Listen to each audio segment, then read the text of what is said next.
How do we meal plan for a large family? And to be honest, we don't anymore. And I know that a lot of us, we like to meal plan and we like to know what's ahead. We like to know that we're not wasting any food. We like to know that, to make decisions ahead of time. So we don't have to make decisions every single day and reduce that decision fatigue. And I'm all for that. I'm all for habits, and I'm all for taking off things that are taking mind space that don't need to be taking mind space. I think that's very important for our lives, because we make so many decisions every single day. And so I totally understand that, and I was all for that, and I'm still all for it. But for Micah and I, what we found is that meal planning on either weekly basis or bi-weekly basis or even a monthly basis, because I've tried it all. I wanted to make sure that I was going to win, because a lot of us talk about that, like, meal planning and how awesome that is. And I was like, okay, all these moms, like, they're figuring it out, so why can't I? And just starting to, again, that comparison, right? And so I really wanted to figure it out, and that I realized one day that I was starting to be much more stressed and much more anxious and much more just not peaceful every time that I was meal planning.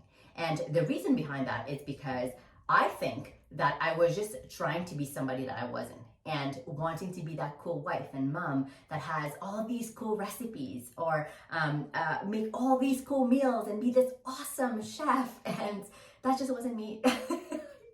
I would like it to be. And if that is your case, you are awesome and way to go. I really think that is an amazing skill to have. It just wasn't who I was, and I needed to be okay with that. And so we've tried everything, and then I realized that, it could be much simpler to that. And so just to let you know, Micah and I are an animal-based lifestyle, and what that means is that we eat meat and any animal-based food and fruits, and it's also suggested to have raw meal and honey and raw meal and organs, which Micah and I are not there yet. and then the raw honey, of course. And the reason why we're in an animal-based lifestyle is because I used to have IBS symptoms forever. Like the furthest I could remember, like I must have been 5 the first time I remember. And I've had IBS symptoms. And to be honest, my symptoms are not as bad as a lot of people that I know, which I'm very thankful for. And so I would just be having some symptoms like every few months, like every 3, 4, 5, 6 months, for like half an hour to 45 minutes at a time. And it wasn't that bad.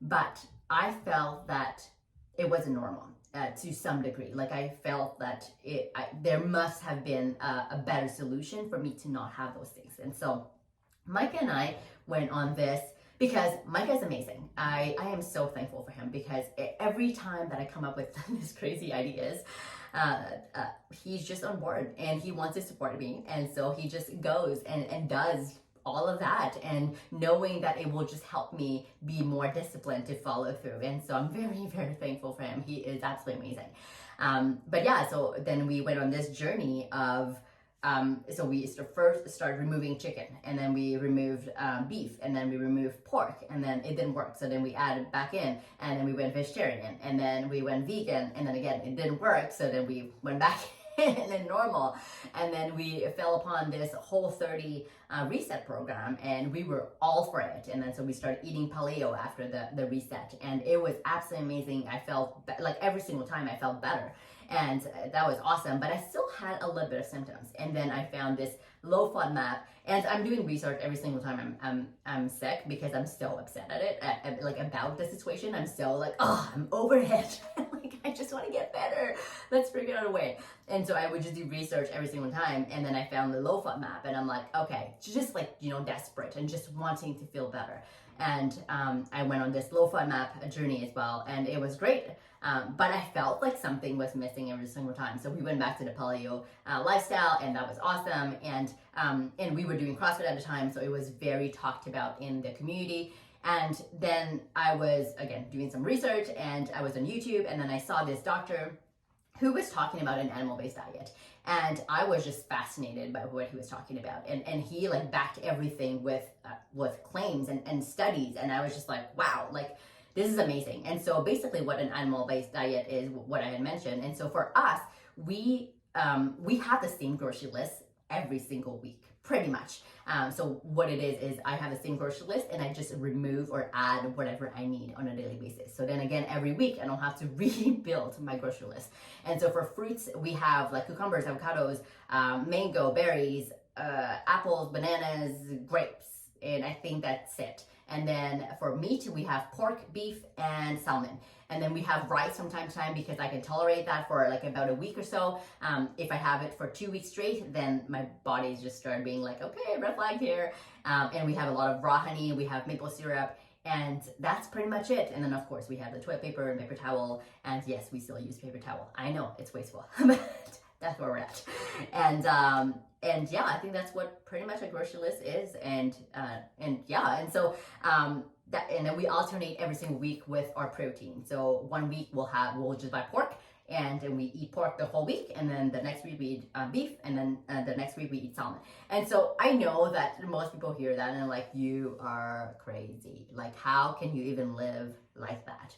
And I know it sounds weird to our society because it is not very common. We are so used to have these different meals, and I've heard it so many times, like, oh, good for you, but I will never be able to eat the same meal every day. And I understand that. That's what we are taught. That's what's normal in a society. And I had to let go of all of these thoughts that I had. I had to let go of like, I need to make a new meal every single day. I need to make sure that I have new recipes and like fancy recipes and super cool recipes and not just like mac and cheese kind of thing. And we love mac and cheese. We do eat some like gluten-free pasta from time to time. And like if we go over for dinner at a friend's, like I don't tell them, I don't feel the need to tell them about anything because it's fine for one meal. Like I'm not dying, like thankfully. And so yeah, so a lot of these mindset that I had, I needed to let go of because that's what our society is really ingraining into us. And almost like I felt, it's so weird to say this, but I felt like almost like a failure of a wife and a mom because I wasn't that kind of mom to just have, like, to be an awesome cook essentially. And Micah says that I'm an awesome cook, and that's awesome. I just think that we eat the same thing, and that's awesome. The other thing for us is we see it as like a minimalist closet. And so you know how every top I have needs to match very well with a skirt or a dress or whatever, and then I layer with, I have 2 sweaters or like 2 sweaters / cardigan, and it has to work together. And we take the same approach to our meal planning or meal foods. Like I guess we don't want meal plan. And so so then because of that, I don't have to meal plan. So every day we wake up, and then whatever meat, the like protein that we have for the week, that's what we're having, and then we take it and choose from our fruits.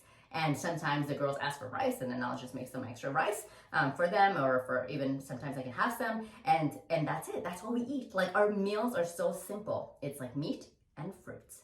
That's it. And it is absolutely amazing. And we have never been this healthy. I guess that's what I'm trying to say. Like our girls' eczema has been gone. I haven't had any IBS symptoms for a very long time. Over a year. I almost want to say 2 years. I stopped counting after a year, but it's been a very long time. And it's been absolutely amazing. And Micah feels much more awesome. We're have much more energy. We sleep better. It's just amazing. And so I understand that it may not be for everybody, and I understand that, I don't believe that any way of eating or like any healthy ways is for everybody. And I believe that we are meant to do trial and errors and to figure it out based on what works for our body. And that's what I have done. And Micah, thankfully, just want to eat that. And he's awesome. And the other thing is, some people have asked us, what about your children? Like, are they not picky eaters? And I think it's such a valid question, because a lot of us, like a lot of toddlers in the world are in North America are so, they don't like this, and they're very vocal about it. And so yesterday, actually, funny story.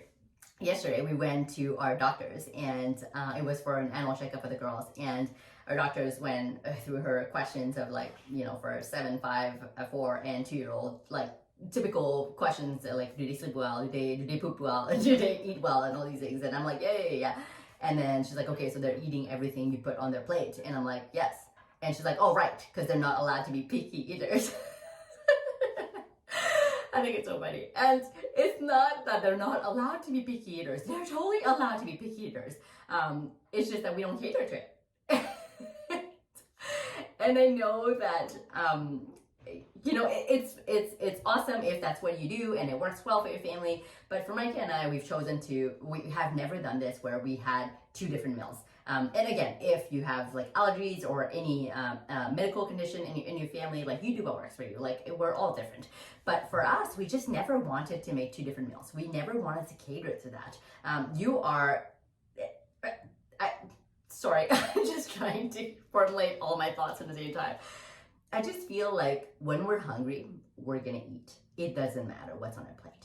And we need to be grateful that God has provided enough food and whole foods and delicious, amazing foods for us. And so, yeah. And the other thing is we eat a lot of like, we like Vietnamese cuisine. So both my parents are Vietnamese, and so we love the Vietnamese cuisines, like every single one of them in our family.